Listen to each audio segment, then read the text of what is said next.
Hello friends, आप सभी का हमारे ऑनलाइन प्लेटफॉर्म स्टडी विद जी के यूट्यूब चैनल पर हार्दिक स्वागत है। तो आज हम बात करेंगे हमारी जो राजनीति विज्ञान विषय पर आधारित 1000 महत्वपूर्ण प्रश्नोत्तरी सीरीज चल रही है उसका पार्ट 11 लेकर मैं आपके समक्ष हाजिर हूँ। तो इसमें हम चुनिंदा महत्वपूर्ण सवालों के बारे में चर्चा करेंगे जो आपके लिए आगामी प्रतियोगी परीक्षाओं की दृष्टि से राजनीति विज्ञान के पेपर के लिए महत्वपूर्ण हैं। तो आइए शुरुआत करते हैं बिना किसी देरी के। और ये हमारा पार्ट 11 है। इससे पहले हमने 10 पार्टों में अच्छे सवालों के बारे में चर्चा कर चुके हैं और इसके अलावा हमने अलग अलग टॉपिक पर आधारित महत्वपूर्ण प्रश्नोत्तरी सीरीज है जो हमारी, उन्हें आप देखने के लिए हमारे YouTube channel study with GK की प्लेलिस्ट पर विजिट कर सकते हैं, जहां आपको अलग अलग प्लेलिस्टों के माध्यम से अलग अलग टॉपिक पर आधारित महत्वपूर्ण वीडियो सीरीज मिल जाएगी, जहां पर हमने लगभग पहले से 2000 एमसीक्यू के बारे में चर्चा कर चुके हैं।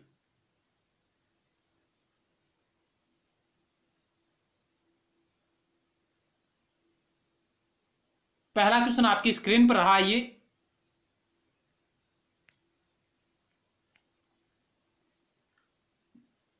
यदि आप पहली बार देख रहे हैं तो आपसे सब्सक्राइब करना नहीं भूलिएगा। आप जरूर सब्सक्राइब करें और पास में बेल के आइकन को भी जरूर दबाएं ताकि नेक्स्ट टाइम वीडियो सीरीज का नोटिफिकेशन आपके पास तुरंत पहुंच जाए।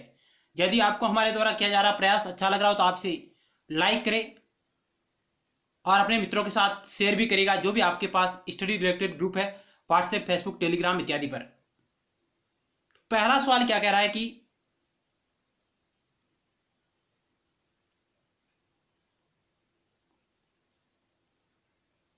एक तरफ आपको प्रधानमंत्री के नाम दिए गए हैं और दूसरी तरफ नौकरशाही की उनकी अवधारणा दी गई है, यानी किस भारतीय प्रधानमंत्री ने किस प्रकार की नौकरशाही की अवधारणा को प्रोत्साहन दिया या उसका विचार रखा।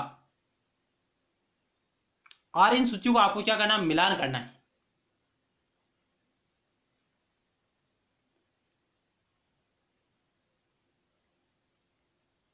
यह रहा क्वेश्चन आपकी स्क्रीन पर। एक नंबर, एक तरफ आपके प्रधानमंत्री दिए गए और दूसरी तरफ उनकी नौकरशाही की उनकी अवधारणा दी गई है। पंडित जवाहरलाल नेहरू, इंदिरा गांधी, मोरारजी देसाई और वीपी सिंह। और इधर है तटस्थ नौकरशाही, ब्यूरोक्रेसी को प्रतिबद्ध किया, यानी प्रतिबंधित नौकरशाही, सामाजिक न्याय पर आधारित नौकरशाही, विकास उन्मुख नौकरशाही और प्रतिनिधि नौकरशाही। इनको आपको सुमेलित करना। इधर आपके समक्ष 4 ऑप्शन है और इधर आपके समक्ष 5 ऑप्शन है।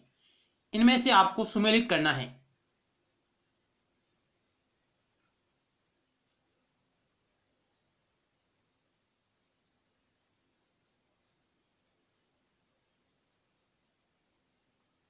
तो आइए एक एक ऑप्शन को देखते हैं। जवाहरलाल नेहरू ने किस प्रकार की नौकरशाही की अवधारणा को प्रोत्साहित किया, तो ये आपका डी से सुमेलित होगा। जवाहरलाल नेहरू जी ने विकास उन्मुख नौकरशाही से संबंधित है। ऑप्शन डी आपका, ये आपका डी से सुमेलित हो जाएगा। अब हम बात करते हैं इंदिरा गांधी जी। इंदिरा गांधी जी ने किस प्रकार की नौकरशाही को प्रोत्साहन दिया, इनमें से आपको चयन करना है। बी आपका बी से सुमेलित होगा।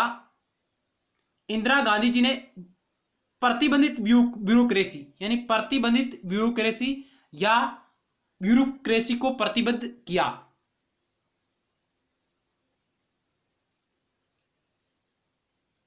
आप कह सकते हैं कि प्रतिबंधित नौकरशाही से संबंधित है इंदिरा गांधी जी। इसके बाद आता है मोरारजी देसाई। मोरारजी देसाई सामाजिक न्याय पर आधारित नौकरशाही से संबंधित रहेंगे। सी आपका सी से सम्मिलित होगा और डी आपका ए से। वीपी सिंह तटस्थ नौकरशाही। इस प्रकार ये आपका सुमेलित हो जाएगा। चलते हैं नेक्स्ट क्वेश्चन की ओर। 2 नंबर आपकी स्क्रीन पर रहा। ये national league for democracy Indonesia की एक सत्ताधारी पार्टी है, म्यांमार की एक विपक्षी पार्टी है, भूटान की एक सत्ताधारी पार्टी है और इंडोनेशिया की एक विपक्षी पार्टी है।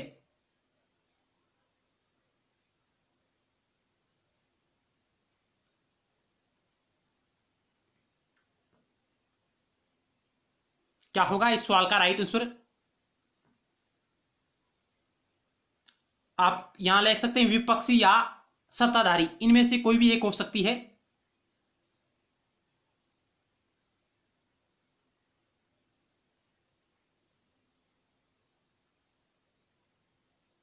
तो इस सवाल का ऑप्शन आपका बी राइट होगा। म्यांमार की एक विपक्षी पार्टी है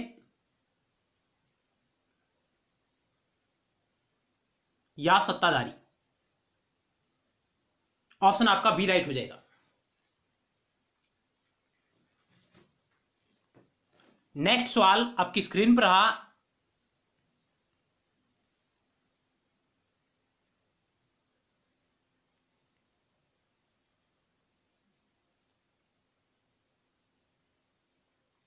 थ्री नंबर सवाल है, एक तरफ आपको राजनीतिक विचारक दिए गए हैं और दूसरी तरफ उनके विचार है, उन्हें आपको सुमेलित करना है। हम एक एक विचारक पर बात करेंगे और आपको इनमें से गैस करना है। तो आइए शुरुआत करते हैं कि मैकियावेली का इनमें से कौन सा विचार है। इन चारों में से मैकियावेली का कौन सा विचार है? इंग्लैंड में एक स्थिर व्यापारी बुजुर्ग राज्य चाहता है मैकियावेली। ऑप्शन बी है, इटली में एक राष्ट्रीय राजतंत्र का निर्माण और समेकन चाहता है। ऑप्शन सी है, एक समाजवादी क्रांति चाहता था और पूंजीवाद को उखाड़ फेंकना चाहता था। और ऑप्शन डी है, गौरवशाली क्रांति को तर्कसंगत बनाना चाहता था। यानी मैकियावेली इनमें से किससे सम्मिलित होगा आपका?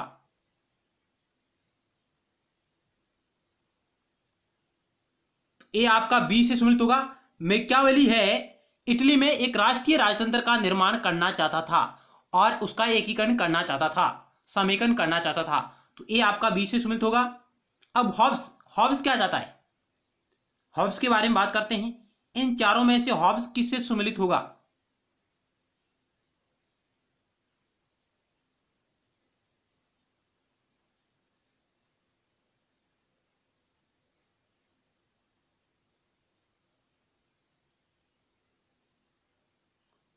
तो हॉब्स आपका ए से सम्मिलित होगा। वह इंग्लैंड में एक स्थिर व्यापारी बुर्जुआ राज्य चाहता था। तो बी आपका ए से। अब बात करते हैं लोग के ऊपर। लोग किससे संबंधित होगा? क्या दो ऑप्शन आपके समक्ष रहे? लोग आपका सी आपका डी से संबंधित होगा। जो लोग है जो गौरवशाली क्रांति को तर्क संगत बनाना चाहता था। इंग्लैंड की जो गौरवशाली क्रांति हुई थी, कब हुई थी? 1688 में। इसे वह गौरवशाली क्रांति को तर्क संगत बनाना चाहता था। और उसके बाद आते हैं मार्क्स जी। मार्क्स महोदय, मार्क्स क्या करना चाहता था? वह एक समाजवादी क्रांति चाहता था और पूंजीवाद को उखाड़ फेंकना चाहता था। समाजवादी क्रांति के माध्यम से पूंजीवाद को समाप्त करना चाहता था, पूंजीवादी राज्य को समाप्त करना चाहता था। इस प्रकार ये आपके सम्मिलित हो जाएंगे। चलते हैं नेक्स्ट सवाल की ओर।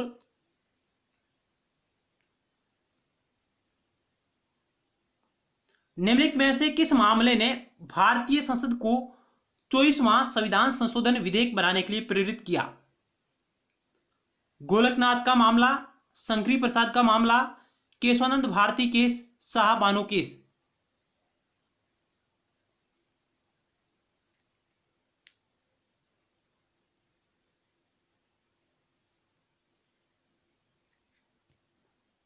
क्या होगा इस सवाल का राइट आंसर?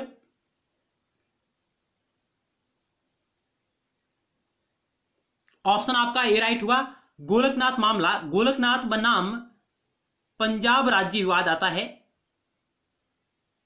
गोलकनाथ बनाम पंजाब राज्य विवाद 1967 में। और इस विवाद में सुप्रीम कोर्ट ने अपना एक निर्णय दिया कि संसद है जो न तो मौलिक अधिकारों को सीमित कर सकती है, न ही उसमें संशोधन कर सकती है। यह बात इस गोलकनाथ विवाद में सुप्रीम कोर्ट ने कही। और इसी मामले ने भारतीय संसद को 24वां संविधान संशोधन विधेयक बनाने के लिए प्रेरित किया, क्योंकि यह सुप्रीम कोर्ट का जो डिसीजन आया, यह संसद की शक्तियों को सीमित कर रहा था।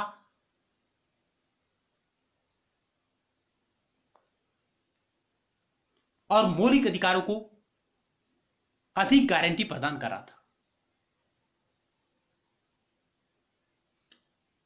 और इसमें सुप्रीम कोर्ट ने कुल 11 न्यायाधीश थे, इसमें पीठ थी, और उसमें 6-5 से फैसला आया। कितने? 6 और 5। केशवानंद भारती केस बहुत ही चर्चित केस है, 1973 का है।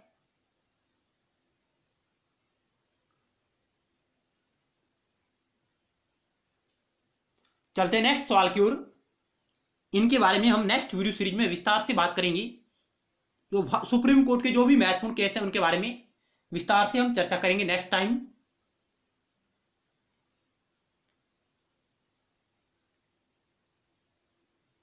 निम्नलिखित कथनों पर विचार करें। आपको 2 कथन दिए गए हैं। सुरक्षा परिषद के 5 स्थायी सदस्य परमाणु अप्रसार संधि के तहत परमाणु हथियार संपन्न राज्यों के रूप में मान्यता प्राप्त एकमात्र देश हैं। यानी सुरक्षा परिषद के 5 स्थायी सदस्य परमाणु अप्रसार संधि के तहत परमाणु हथियार संपन्न राज्यों के रूप में मान्यता प्राप्त एकमात्र देश है।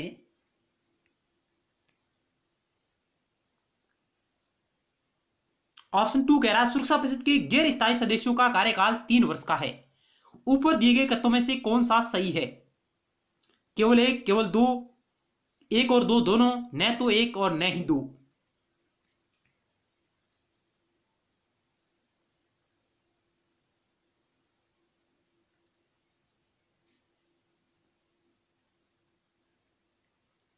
क्या होगा इस सवाल का राइट आंसर? ऑप्शन आपका 1 राइट होगा। केवल पहला है जो सही है कि सुरक्षा परिषद के 5 स्थायी सदस्य परमाणु अप्रसार संधि एनपीटी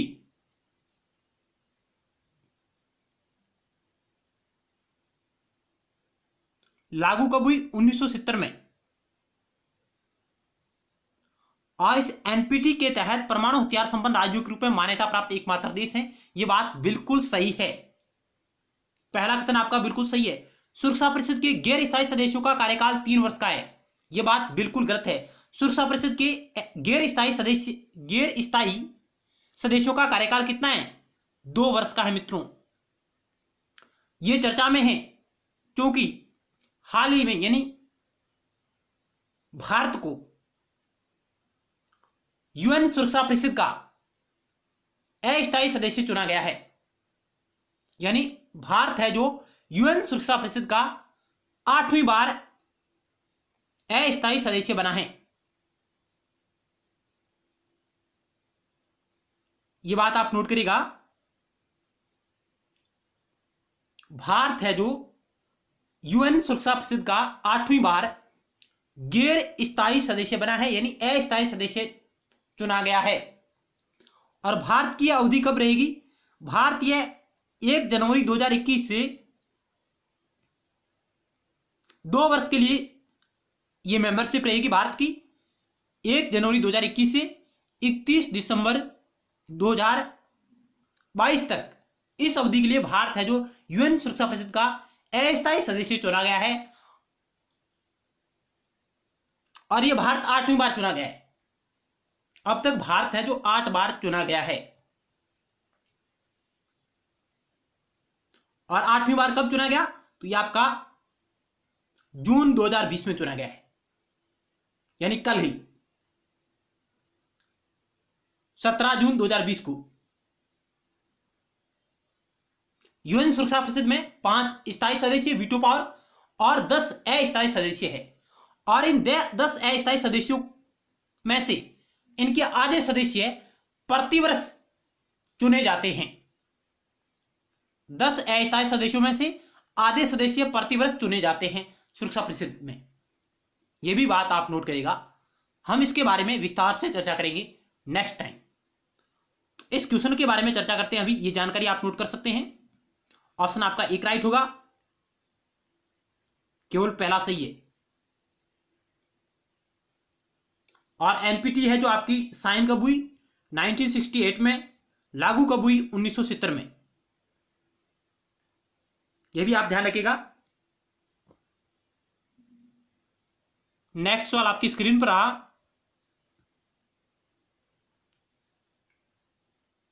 निम्नलिखित में से कौन सी विशेषता संघीय राजनीति के मानदंडों के विपरीत है?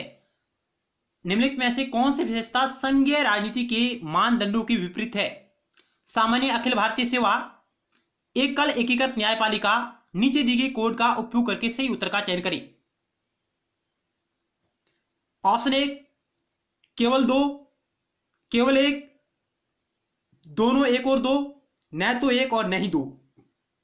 इनमें से आपको सही उत्तर का चयन करना जो संघीय राजनीति के मापदंडों के विपरीत है, यानी उसके विपरीत है।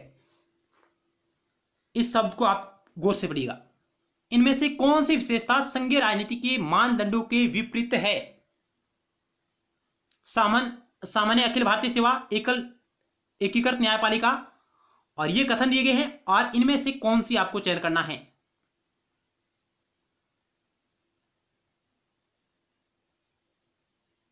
तो इस सवाल का ऑप्शन आपका एक राइट होगा, केवल दो, यानी एकल एकीकृत न्यायपालिका, यह जो विशेषता है यह संघीय राजनीति के मानदंडों के विपरीत है। ऑप्शन आपका ये राइट होगा, और यह विशेषता है जो इसके विपरीत है, एकल एकीकृत न्यायपालिका। और भारत है जो इसी न्यायपालिका को अपनाए हुए है। भारत में जो न्यायपालिका का स्वरूप है वह एकल एकीकृत न्यायपालिका है।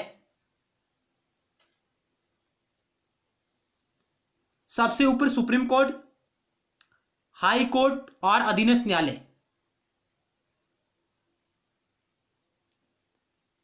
चलते हैं नेक्स्ट सवाल की ओर।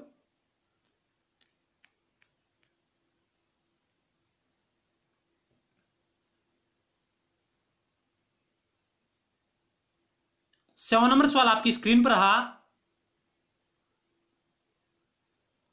नीचे दिए गए कथनों में से कौन सा सही है वो आपको चयन करना है। आपको यहां तीन कथन दिए गए हैं, पहला, दूसरा और तीसरा। इनमें से आपको कौन सा सही है वो चयन करना है। पहला कथन कह रहा है कि सशस्त्र बल विशेष शक्ति अधिनियम AFSPA, armed force special power act को पहली बार असम की पहाड़ियों में लागू किया गया था। यहां अफ्स्पा के बारे में बात हो रही है, और यह कानून क्या है तो पहले इसके बारे में आपको जानकारी होनी चाहिए। जो अफ्स्पा जो एक्ट है, जो कानून है, वो सेना को क्या है और अधिक शक्तियां प्रदान करता है, विशेष अधिकार प्रदान करता है भारतीय सेना को। तो पहला कथन है कि सशस्त्र बल विशेष शक्ति अधिनियम अफ्स्पा को पहली बार असम की पहाड़ियों में लागू किया गया था। दूसरा कथन कह रहा है कि अफ्स्पा को अशांत क्षेत्र के रूप में अधिसूचित क्षेत्रों में लागू किया जाता है। और तीसरा कह रहा है कि अधिनियम के प्रावधानों के तहत एक राज्य का मुख्यमंत्री पूरे राज्य या उसके हिस्से को अशांत घोषित कर सकता है। नीचे दिए गए कोड का उपयोग करके सही उत्तर का आपको चयन करना है। चार ऑप्शन आपके समक्ष है, पहला दूसरा तीसरा, दूसरा तीसरा, केवल पहला। इनमें से कौन से सही है वही आपको चयन करना है। जो अफ्स्पा के बारे सही बात करता है, सशस्त्र बल विशेष शक्ति अधिनियम के बारे में सही बात करता है।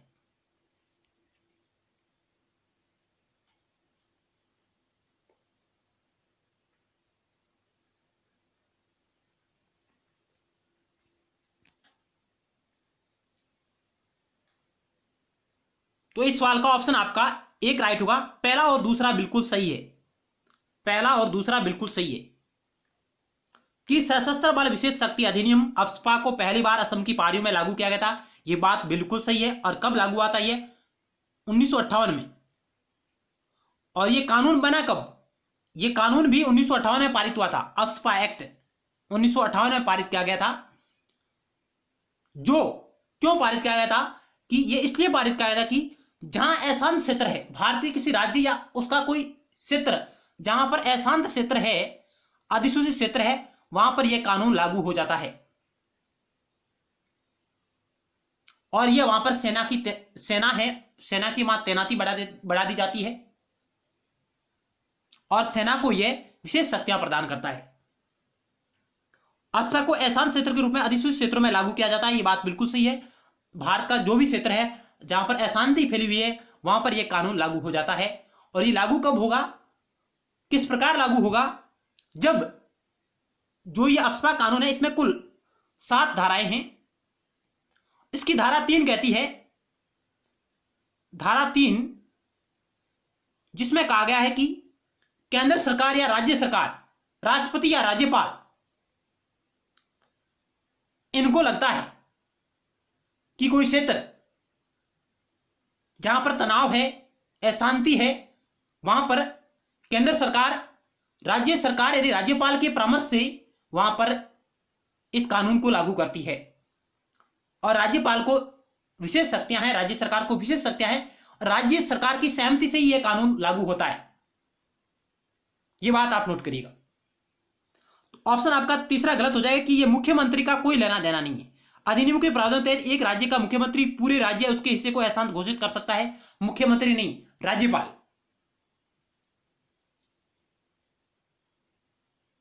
ऑप्शन आपका एक राइट हो जाएगा।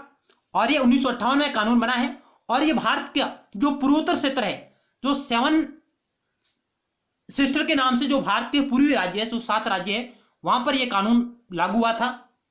हालांकि अभी भी कुछ राज्यों में यह कानून लागू है, और इसके अलावा जम्मू कश्मीर में भी लागू हुआ और पंजाब में भी यह लागू हुआ था, लेकिन वर्तमान में नहीं है। वर्तमान में भारत के पूर्वी कुछ राज्यों, चुनिंदा राज्यों में यह कानून वहां अभी लागू है।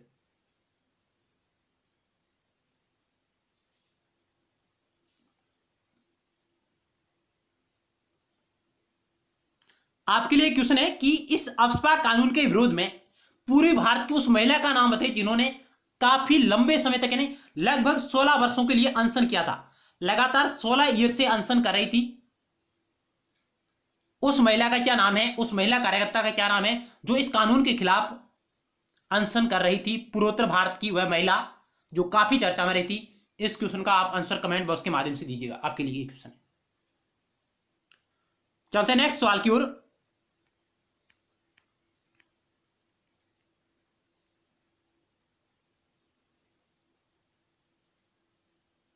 निम्नलिखित में से कौन लोकसभा के अस्थायी अध्यक्ष यानी प्रोटम स्पीकर के कार्य है, यानी निम्नलिखित में से कौन लोकसभा के प्रोटम स्पीकर का कार्य है।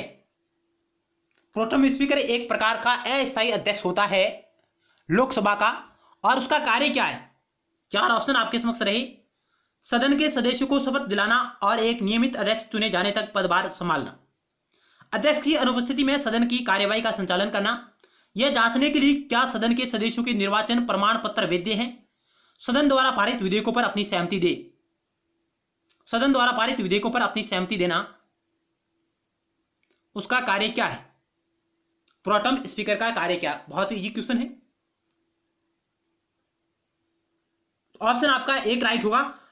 प्रोटम स्पीकर का कार्य क्या होता है, इसकी नियुक्ति राष्ट्रपति करता है, भारत का राष्ट्रपति प्रोटम स्पीकर की नियुक्ति करता है, और यह क्या करेगा कि यह सदन के सदस्यों को शपथ दिलाता है और एक नियमित अध्यक्ष चुने जाने तक पदभार संभालता है। जब तक लोकसभा का स्थायी अध्यक्ष चुना नहीं जाए तब तक उसका पदभार संभालता है उस पद को, और एक प्रकार का अस्थायी अध्यक्ष है। ऑप्शन एक आपका राइट होगा। नेक्स्ट सवाल।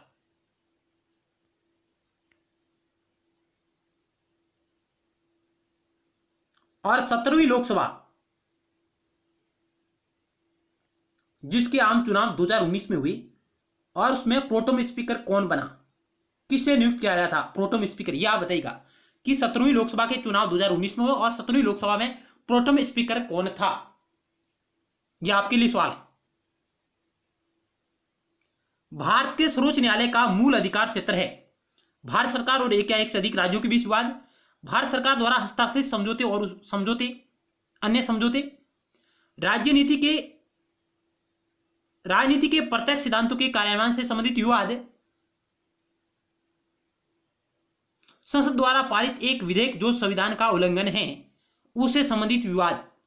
कुल मिलाकर क्वेश्चन यह कह रहा है कि भारत के सर्वोच्च न्यायालय का मूल अधिकार क्षेत्र है।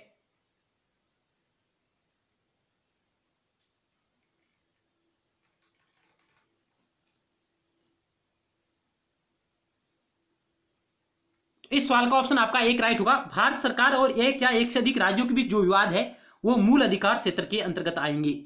ऑप्शन एक आपका राइट होगा। नेक्स्ट सवाल आपकी स्क्रीन पर रहा।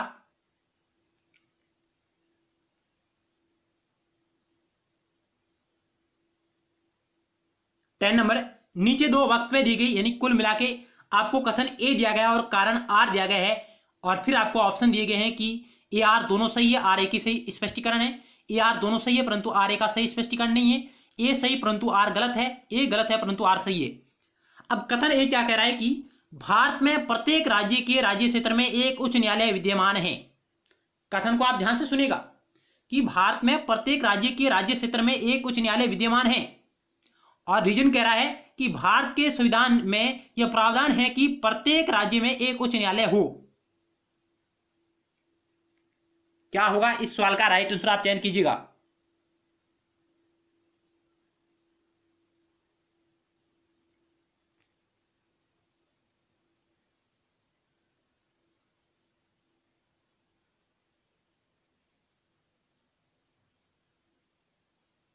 तो इस सवाल का ऑप्शन आपका डी राइट होगा, ए गलत है और आर सही है। ऑप्शन डी राइट होगा। क्यों होगा?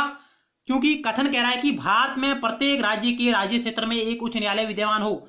भारत में अभी वर्तमान में 28 राज्य है, लेकिन हाई कोर्ट कितने हैं, उच्च न्यायालय कितने हैं? 25 है। आप इसी से समझ सकते हैं कि प्रत्येक राज्य में अभी भी, यानी लगभग कुछ चुनिंदा राज्यों को छोड़कर लगभग सभी राज्यों में हाई कोर्ट है, लेकिन कुछ ऐसे राज्य जहां पर अभी भी उनका अपना हाई कोर्ट नहीं है। तो यह कथन आपका गलत हो गया कि यह कह रहा है कि भारत में प्रत्येक राज्य के राज्य क्षेत्र में एक उच्च न्यायालय विद्यमान यानी वर्तमान में स्थापित है। तो यह बात बिल्कुल गलत है। भारत के संविधान में यह प्रावधान है कि प्रत्येक राज्य में एक उच्च न्यायालय हो। यह बात बिल्कुल सही है। भारतीय संविधान यह प्रावधान करता है कि भारत के प्रत्येक राज्य में एक उच्च न्यायालय होना चाहिए, यह बात करता है। आपका आर सही हुआ, एक गलत है, ऑप्शन डी राइट होगा। चलते हैं नेक्स्ट सवाल की ओर।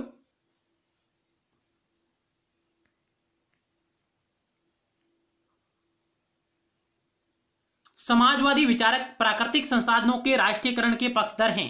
क्यों करना चाहते हैं वो उनका राष्ट्रीयकरण? उत्पादन की लागत को कम करने के लिए, उत्पादन को बढ़ाने के लिए, शोषण से बचने के लिए, उनके पूर्ण उपयोग को सुनिश्चित करने के लिए। समाजवादी विचारक प्राकृतिक संसाधनों के राष्ट्रीयकरण के पक्षधर है। क्यों है वो, कौन सा कारण है? तो 11 नंबर सवाल का ऑप्शन आपका 3 राइट होगा, शोषण से बचने के लिए, इसलिए वे प्राकृतिक संसाधनों के राष्ट्रीयकरण के पक्षधर है। ऑप्शन आपका 3 राइट होगा, सबसे प्रभावशाली उत्तर। नेक्स्ट सवाल आपकी स्क्रीन पर रहा 12 नंबर। मार्क्स के अनुसार राज्य अस्तित्व में आया। मार्क्स के अनुसार राज्य अस्तित्व में आया जीवन को बेहतर बनाने के लिए, जीवन की रक्षा करो और स्वतंत्रता को बढ़ावा देने के लिए,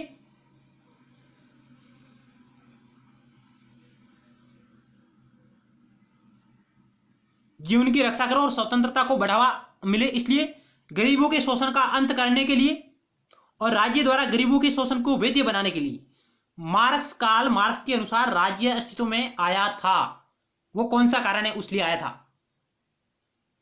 जीवन को बेहतर बनाने के लिए, जीवन की रक्षा करो, स्वतंत्रता को बढ़ावा देने के लिए, गरीबों के शोषण को अंत करने के लिए, गरीबों के शोषण का अंत करने के लिए, या राज्य द्वारा गरीबों के शोषण को वैध बनाने के लिए। ऑप्शन आपका 4 राइट होगा। मार्क्स कहता है कि राज्य अस्तित्व में आया वह गरीबों के शोषण को वैध बनाने के लिए, गरीबों का शोषण और अधिक हो इसलिए। ऑप्शन 4 राइट होगा।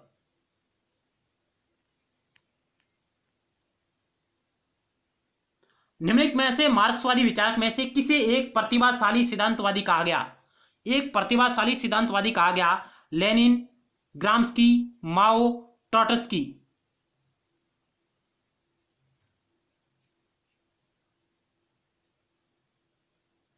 इस सवाल का ऑप्शन 2 राइट हुआ, Antonio Gramsci. Antonio Gramsci,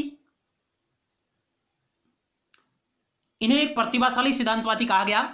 Antonio Gramsci जिन्होंने, ये इटली का था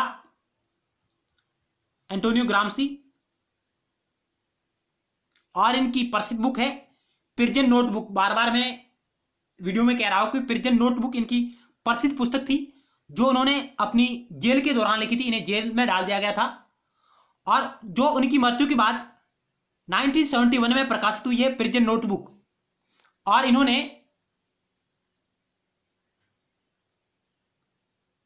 हेजेमनी का जो सिद्धांत दिया, जो प्राधान्य की अवधारणा दी है,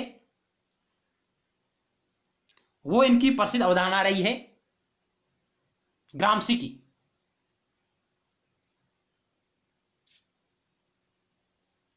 नेक्स्ट सवाल, हमारी स्पेशल वीडियो है जो ग्रामसी पर आधारित है, यदि आपने उसे नहीं देखा तो आप उसे भी जरूर देखिएगा। प्रश्नोत्तरी सीरीज है वीडियो ग्रामसी पर आधारित, आप उसे भी जरूर देखिएगा, जो प्लेलिस्ट पर आपको मिल जाएगी।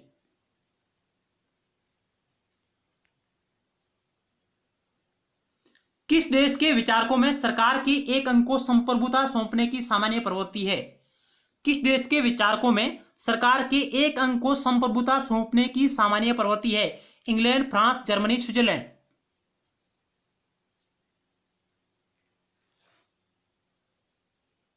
तो इस सवाल का ऑप्शन आपका ए राइट होगा, इंग्लैंड को।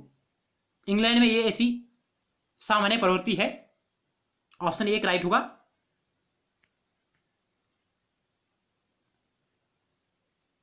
निम्नलिखित कोड की मदद से लोग के सामाजिक अनुबंध में विभिन्न चरणों का उचित अनुक्रम दीजिए। यानी जो सामाजिक समझौता क्या है, जो लोग के द्वारा किया गया था, उनका अनुक्रम क्या है? सिविल सोसाइटी, सरकार, प्रकृति की स्थिति, सामाजिक अनुबंध।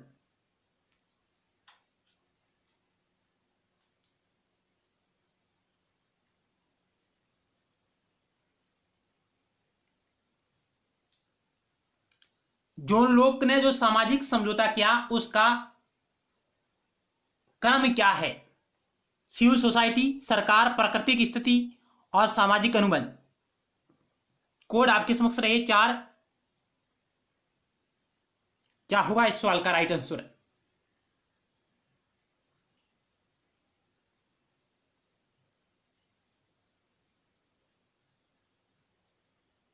इस सवाल का ऑप्शन आपका 3 राइट होगा कि सबसे पहले प्राकृतिक स्थिति थी, और इस प्राकृतिक स्थिति में सामाजिक अनुबंध के द्वारा प्राकृतिक स्थिति में सामाजिक अनुबंध के द्वारा सिविल सोसाइटी ने एक सरकार का निर्माण किया, यानी समझौते के माध्यम से एक सरकार या एक शासक को अपनी शक्तियां सौंपी या सरकार का निर्माण किया। तो ये इसका क्रम रहेगा कि प्राकृतिक स्थिति में सामाजिक अनुबंध के द्वारा सिविल सोसाइटी सरकार का निर्माण करती है। आप इसे याद रख सकते हैं कि प्राकृतिक स्थिति में सामाजिक अनुबंध के द्वारा लोग है, जो सिविल सोसाइटी है, जो सरकार का निर्माण करती है। तो आपका ऑप्शन 3 राइट होगा। आप इसे याद रख सकते हैं। तो आज इतने सवाल मैं आपके लिए चर्चा के लिए लेके आया हूं। मिलते हैं नेक्स्ट टाइम और महत्वपूर्ण सवालों के साथ और अन्य टॉपिक के साथ। धन्यवाद।